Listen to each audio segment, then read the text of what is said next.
Join our free WhatsApp group to get daily latest updates. It's totally free.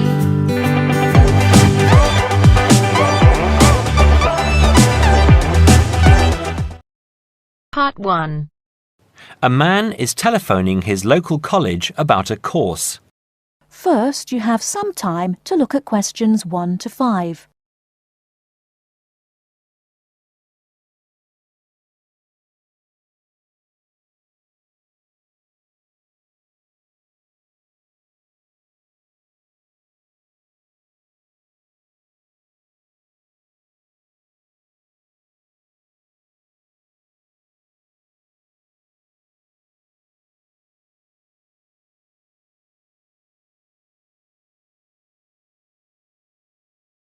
Good morning, City College.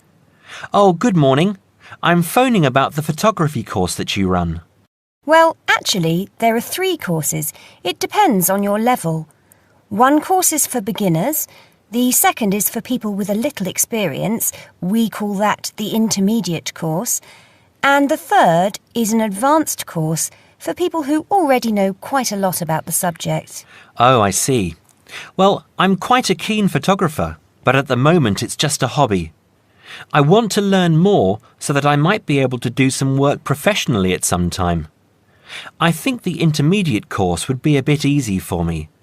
Perhaps the advanced course would be best. When does it start? The advanced course starts on September the 18th. OK, just let me note that down. The 18th of September. And how long does the course run for? It's a 12-week course, but there's a week off in the middle for half term. So you do 12 lessons over 13 weeks. So, what's the date that the course finishes? It finishes on the 14th of December. The 14th. OK. That's quite near Christmas, isn't it?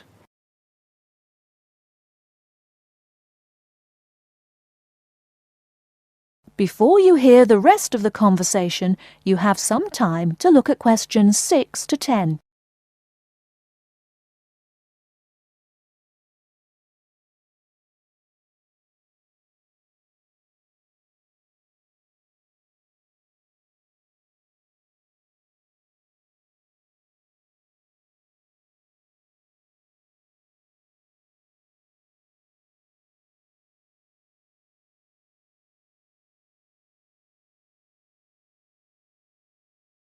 Now listen and answer questions 6 to 10.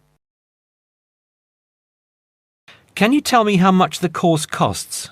Yes, it's £96. 96. That's not too bad. That's paid in advance, and I'm afraid there's no refund if for any reason you can't complete the course. Yes, of course. That's fair. How many people are there usually in the class? I've heard the groups are quite small. Well, we can't say for sure, but there are usually between 6 and 10 people in a group. On the last advanced course, there were 7 participants. Oh, good. That sounds perfect. Can I enrol for the course now, on the phone? Yes, of course.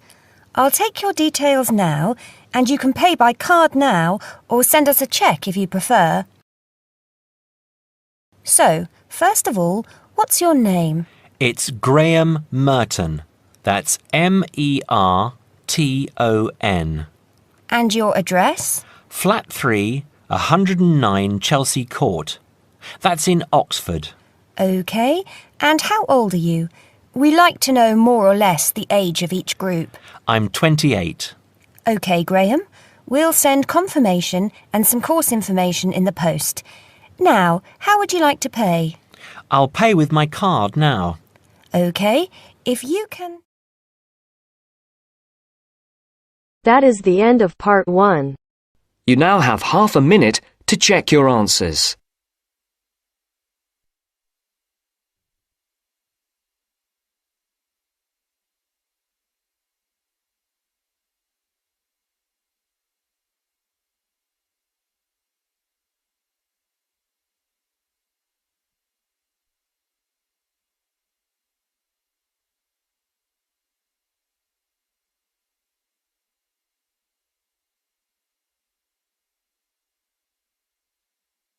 Now turns to part 2. Part 2. First, you have some time to look at questions 11 to 17.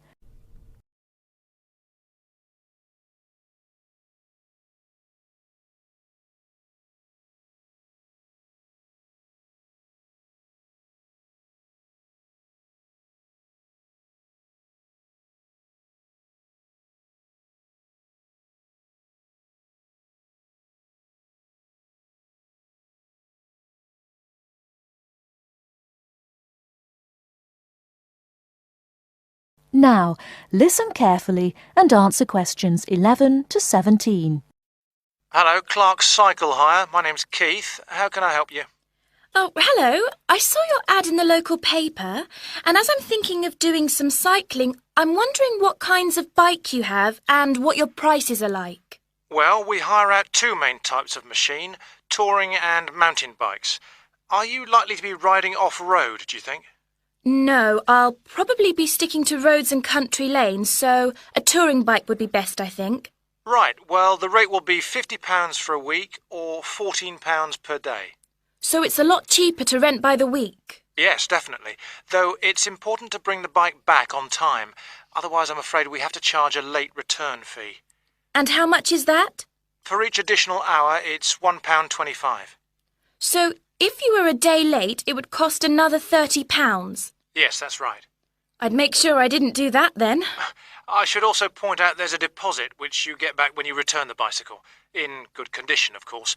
On touring models, it's £60. Is there anything else I'd have to pay? No, that's it. Though if you're planning to ride fairly long distances, you might like to have one or two accessories. Such as? Well, for another £5, we can supply lightweight bags, either panniers or the handlebar sort. It's amazing how much they can carry, and the way they're designed means they don't get in the way when you're riding. Well, I'll see. But what about essential things like a pump and a repair kit? I wouldn't have to pay extra for those, would I? No, there's no charge for things like that. Or for a lock. It's a good strong one too. Just make sure you don't lose the key. That reminds me, what about insurance? What happens if someone steals the bike, in spite of the wonderful lock? Didn't I mention that? Oh, I should have told you that's included in the rental too. And it covers everything, does it? It covers you against theft of the bike, yes, as long as it's securely locked at the time. You'd have to pay part of any individual claim, though. How much? If the bike was stolen and not recovered, you'd be liable for the first £100. So, if I do go ahead and rent one, how do I pay? By cheque or would it have to be cash? Neither, I'm afraid. We can only accept credit card bookings. Otherwise, we'd have to ask our customers for the full value of the machine as a deposit. I've got a Visa in my name. Would that be okay? Sure.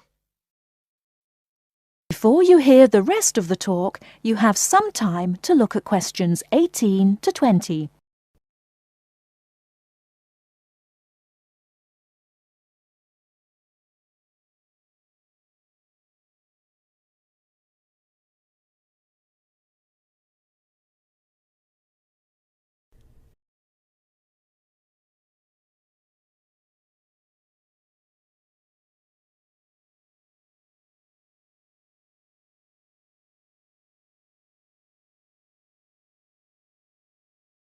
Now listen and answer questions 18 to 20. So if I want to have a look at the bikes, how do I find you? I live near the university, by the way. Right. First you take Woods Road as far as the main police station. I know it. It's right next to the park. Yes, that's it. And after the police station, there's a turning to the right called Oak Street. At the big supermarket? No, it's before then. It's actually between the police station and a garage on the other side. OK. So, you go down Oak Street until you reach the health centre on the right. If you get to a pub called the Maple Leaf, you've gone too far. All right? Yes, I've got that. Now, opposite the health centre, there's a pharmacy, and we're just behind that. OK, fine. I'll try to call over sometime tomorrow. Great. See you then. Bye. That is the end of part 2. You now have half a minute to check your answers.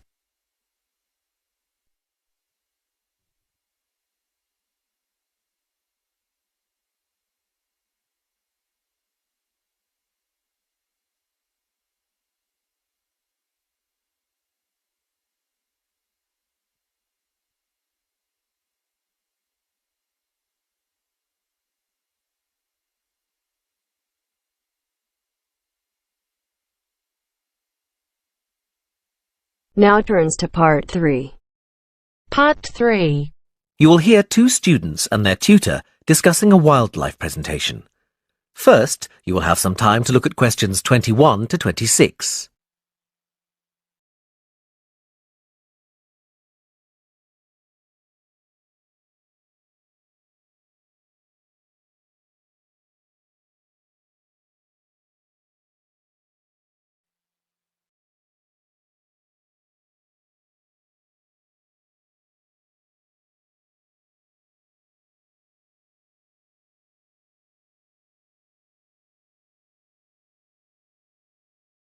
Now listen carefully and answer questions 21 to 26.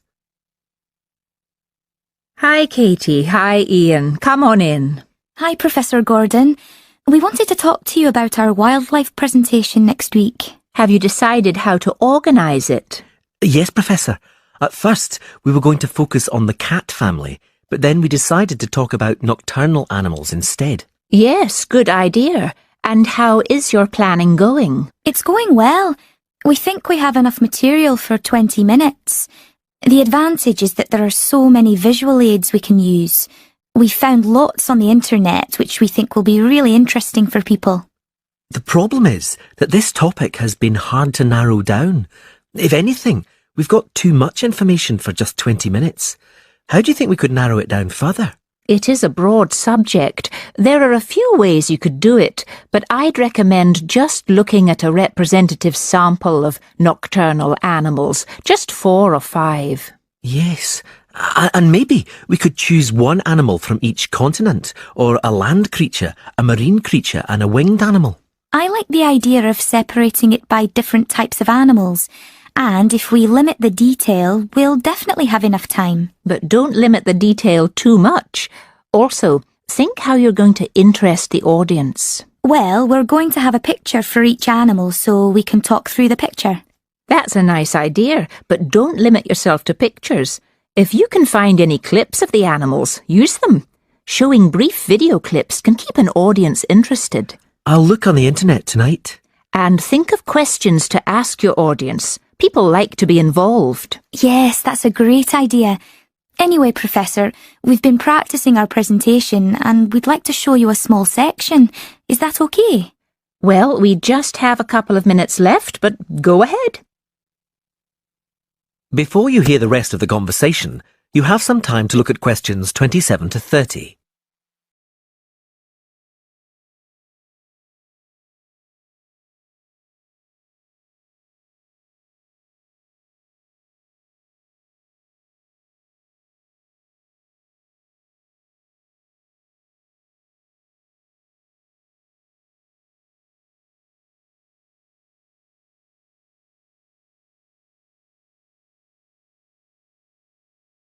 Now listen and answer questions 27 to 30.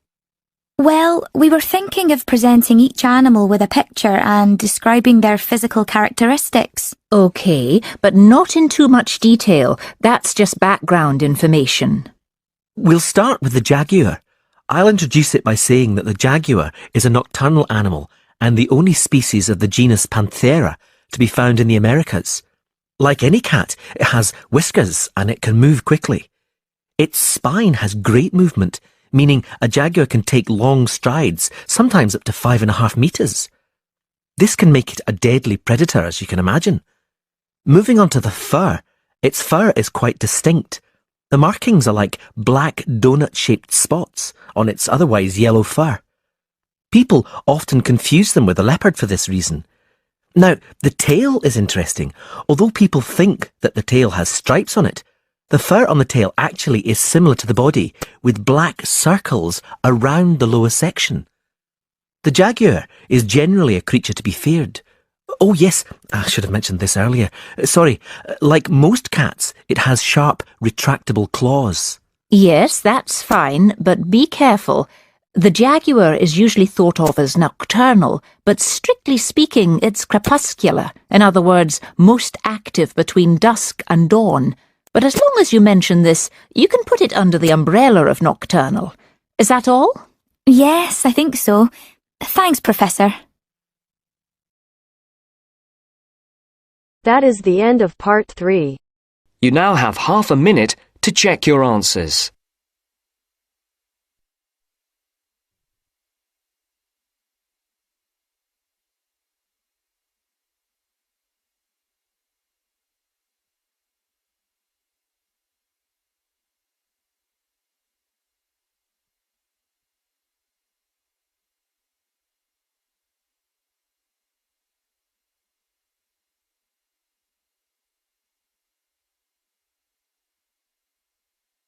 Now turns to part 4. Part 4. You will hear a man talking on the radio about dogs which help people with their work. First, you have some time to look at questions 31 to 40.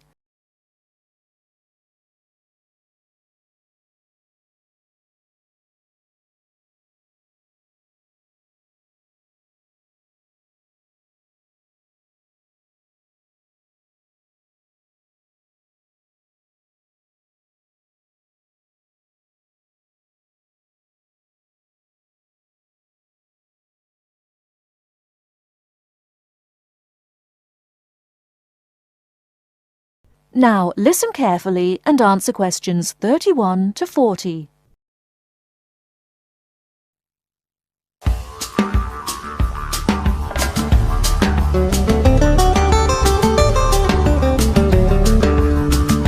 Welcome to this week's edition of Countrywide.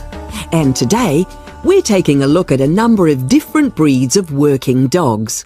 And here to report on the dogs with jobs is Kevin Thornhill. Thanks, Joanne. Well, yes, dogs with jobs is the subject of today's program. Dogs have earned themselves a reputation over the centuries for being extremely loyal. And here's a little story which illustrates just how loyal they are. Just outside the country town of Gundagai in Australia is a statue built to commemorate a dog. A dog which sat waiting for his owner to return to the spot where he'd left him. Well, the story, which was immortalised in a song, has it that the poor dog died waiting for his master. Before you hear the rest of the conversation, you have some time to look at questions.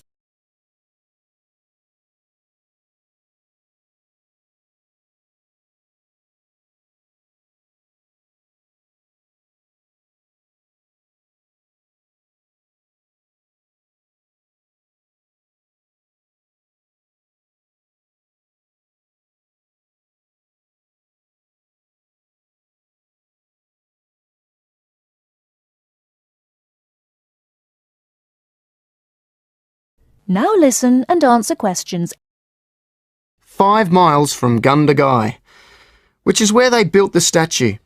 Now that's what I call loyalty. Well, because of their loyalty and also their ability to learn practical skills, dogs can be trained to do a number of very valuable jobs.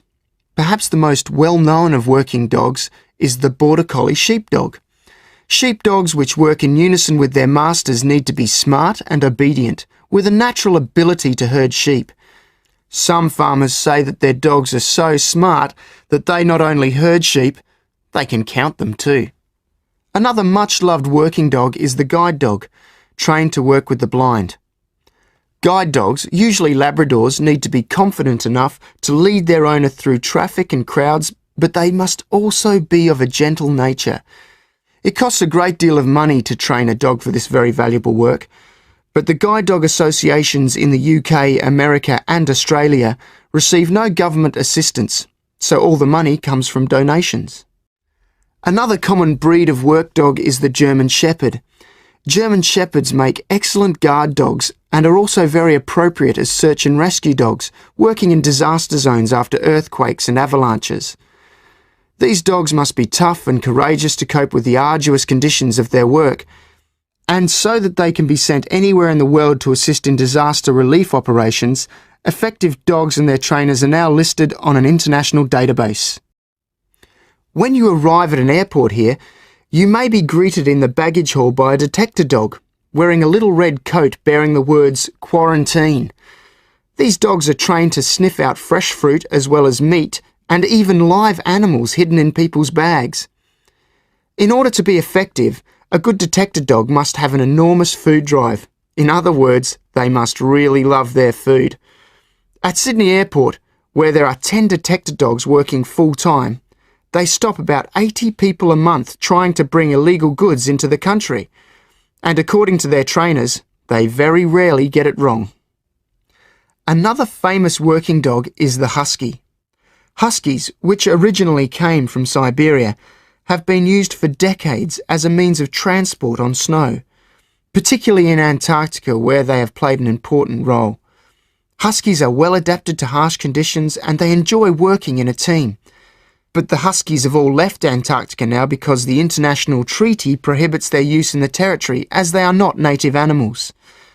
Many people were sad to see the dogs leave Antarctica, as they had been vital to the early expeditions and earned their place in history along with the explorers.